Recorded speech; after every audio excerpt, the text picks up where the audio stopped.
कल 16 तारीख को आद्रा का नक्षत्र रहेगा और ये वो नक्षत्र शिव महापुराण के अंतर्गत आता है जिस दिन ब्रह्मा और विष्णु के मध्य में एक अग्नि का खंभ प्रकट हुआ था। वो अग्नि के खंभ में एक ज्योति का दर्शन हुआ था। वही ज्योति 12 ज्योतिर्लिंग के रूप में विराजमान हुई थी। वो कल का दिन इस पूरे शिव महापुराण के अंतर्गत वर्णन आता है।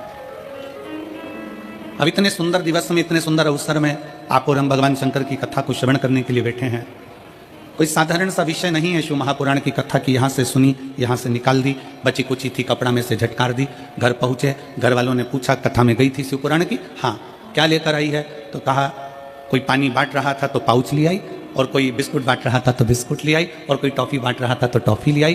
पर सच्चा शिव भक्त वो होता है जो कह दे कि मैं शिव महापुराण की कथा में गई थी और 7 दिन की शिव कथा सुनकर मैं शंकर को अपने साथ में बांध कर लेकर आई हूं, और वो मेरा शिव मेरे हृदय में विराजमान है, मेरा शंकर अपने भीतर बैठा हुआ।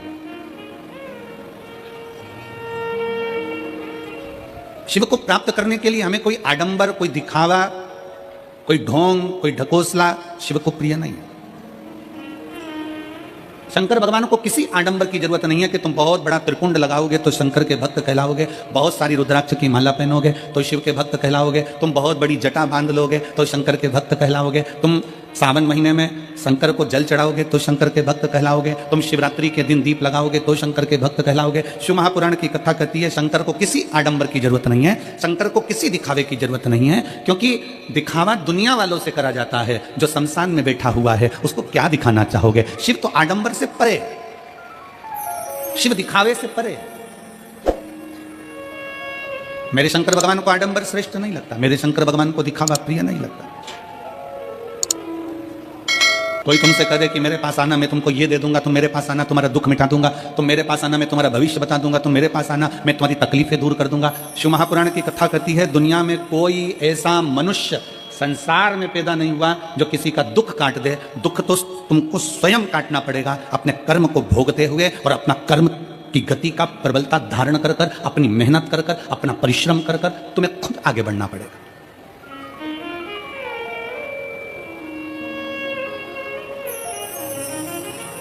व्यक्ति बीमार होता है तो सबसे पहले अपने घर का इलाज करता है। घर में इलाज करते करते थक जाए तब फिर वो पास के प्राथमिक चिकित्सा केंद्र में जाता है। प्राथमिक चिकित्सा केंद्र में काम नहीं होता फिर वो बड़े अपने शहर के हॉस्पिटल में जाता है। अपने शहर के हॉस्पिटल के बाद फिर वो दिल्ली जाता है, फिर वो एम्स में जाता है, फिर वो कहीं जाता है, फिर वहाँ से इलाज कराता कराता मुंबई आदि तक पहुँच जाता है। फिर वहाँ से इलाज कराने के बाद और कहीं उसकी इच्छा होती है वहाँ पहुँच जाता है। क्यों? क्योंकि उसको मालूम है कि मैं डॉक्टर के पास जाऊंगा तो मेरा आधा दुख कट जाएगा, क्योंकि डॉक्टर भी शंकर का एक रूप होता है।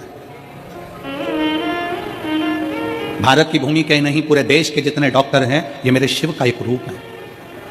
ना जाने कितनों को इन्होंने अपने ओर से बल लगाकर, दम लगाकर जितना बन सकता है उतना प्राण देने का प्रयास करते हैं।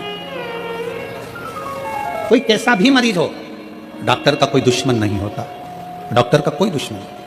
जैसे डॉक्टर का कोई दुश्मन नहीं है, अगर दुश्मन भी आ जाता है तो भी डॉक्टर उसको ठीक करने की दवा देता है। अगर कोई डॉक्टर का द्रोही भी आ जाए तो भी डॉक्टर उसको ठीक होने की दवा प्रदान करता है। जैसे डॉक्टर का कोई दुश्मन नहीं होता क्योंकि डॉक्टर शंकर का एक रूप होता है, उसी तरह शंकर का कोई दुश्मन नहीं होता। शिव शिव होता है, शंकर शंकर। गंधर्व, अप्सरा, नाग, किन्नर, सुर, असुर जितने हैं सब शिव के भक्त। अप्सराएं भी भगवान शंकर का भजन करती हैं, गंधर्व भी भगवान शंकर का भजन करते हैं, देवता भी भगवान शंकर का भजन करते हैं, असुर भी भगवान शंकर का भजन करते हैं, नाग भी भगवान शंकर का भजन करते हैं, मनुष्य मानव सब भगवान शिव की आराधना में डूबे रहते हैं। इसलिए शिव महापुराण की कथा कहती है कि 100 काम छोड़ो, सबसे पहले भोजन करो, 1000 काम छोड़ो, सबसे पहले स्नान करो, 1,00,000 काम छोड़ो, सबसे पहले दान करो, भोजन भूखे को कराओ, प्यासे को पानी पिलाओ, और करोड़ों काम छोड़ दो, सबसे पहले अपने नगर में अगर शिव महापुराण की कथा हो रही हो तो वहां 5 मिनट जाकर बैठ जाओ।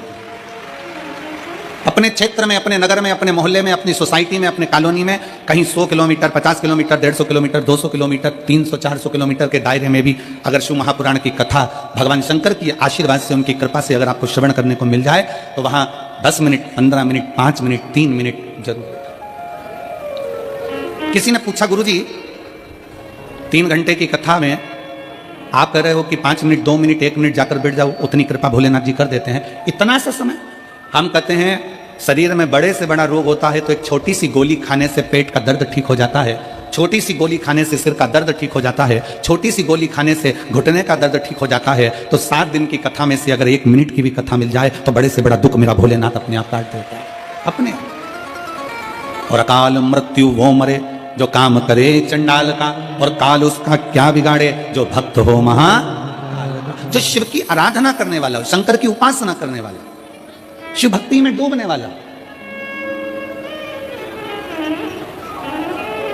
उस जीव को भगवान शंकर साध लेते हैं। कई लोग कहते हैं गुरु जी